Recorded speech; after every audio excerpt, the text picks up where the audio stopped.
ஹரிஹி ஓம் ஸ்ரீ குருபியோ நமக. ஜெய் ஸ்ரீ கிருஷ்ணா. ஆண்டாள் திவ்ய திருவடிகளே சரணம். நான்காவது பாசுரம். ஆழிமழை கண்ணா ஒன்று நீ கை கரவேல், ஆழியுள் பொக்கு முகந்து கொடார் தேரி, ஊழியுதல்வன் உருவம் போல் மெய் கருத்து, பாழியன் தோளுடை பத்மநாபன் கையில், ஆழி போல் மின்னி வலம்புரி போல் நின்றதிர்ந்து, தாழாதே சார்கம் உதைத்த சரமழை போல், வாழ உலகினில் பெய்திடாய் நாங்களும், மார்கழி நீராட மகிழ்ந்தேலோர் எம்பாவாய். எப்பவுமே do this you will get that, அப்படித்தானே இருக்கும்.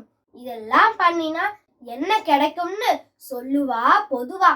நம்ம தான் பார்த்தோமே ஆண்டாள் வழி தனி வழின்னு. என்ன வேணும்னு முதலே ஆண்டாள் சொல்லி ஆயாச்சு. மழை பெய்யணும், பயிரெல்லாம் ஓங்கி வளரணும், நாடு சுபிக்ஷமா இருக்கணும். Basic necessities food, water and shelter fulfil ஆச்சுனா அப்புறம் நமக்கு என்ன வேலை? பகவான் பத்தி நினைக்கிறது மட்டும் தானே. மழை பெய்யணும், ஆனா ஜோன்னு அடிச்சு வெள்ளம் வர அளவுக்கு இருந்தா எப்படி பகவானை நினைக்க முடியும்? மழை சரியா இருந்தாதான் தண்ணியும் சாப்பாடும் அது இருந்தாதான் நிம்மதியான உழைப்பும் உறக்கமும். அதுக்கு நம்ம எல்லாம் ஃபார்மர்ஸை தானே நம்பணும். அவ ரிவர்ஸ் அண்ட் இன்டர்ன் ரெயினை தானே நம்புறா. No more no less. அதான் அந்த பகவான் கிட்டே சொல்றா ஆண்டாள் எப்படி மழை பெய்யணும்.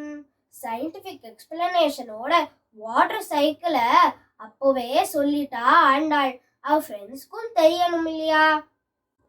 ஆழி மழை கண்ணா இல்ல ஆழி மழைக்கு அண்ணா எப்படியும் சொல்லலாம். மழைனா வருண பகவான் இல்ல இந்திரனைத்தானே கூப்பிடணும். அவ தானே ஜலத்துக்கும் மழைக்கும் அதிபதி. பட் அவ எல்லாருக்கும் அதிபதி அந்த பரமன் தானே. அவ கூப்பிட்டாலே இவ மனசுலயும் போய் சேருமே.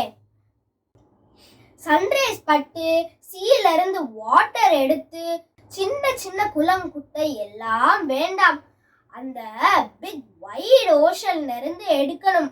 மேகமாகி வெள்ளையா இருக்கிற மேகம் கருகருன்னு ஆகும்.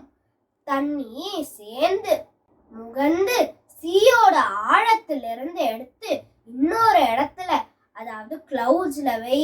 அந்த கிளவுட்ஸ் காத்துல மூவ் ஆகி இன்னொரு இடத்துல சேர்ந்து பகவான் கிருப்பையில மழை பெய்யும். பட் ஆனா அந்த கிளவுட்ஸ் ஒயிட்டா இருந்தா மழை வருமா? இல்ல, கருப்பா இருக்கணும். எவ்வளவு கருப்பா இருக்கணும்? அந்த பகவான் ஊழி முதல்வன் ஜஜாண்டிக்கா இருப்பாரே பெருமாள், அந்த சம்ஹார மூர்த்தி மாதிரி அவரோட அந்த பாடி கலர் பிளாக்ல இருக்கணும்.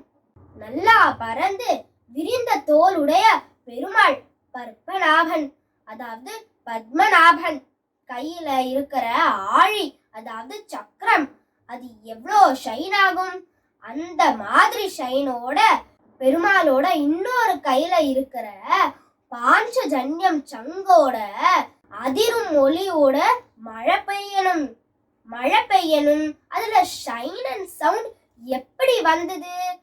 சங்கு மாதிரி இடியும், சக்கரம் மாதிரி மின்னல் வெட்டி சத்தத்தோட மழை பெய்யணும்.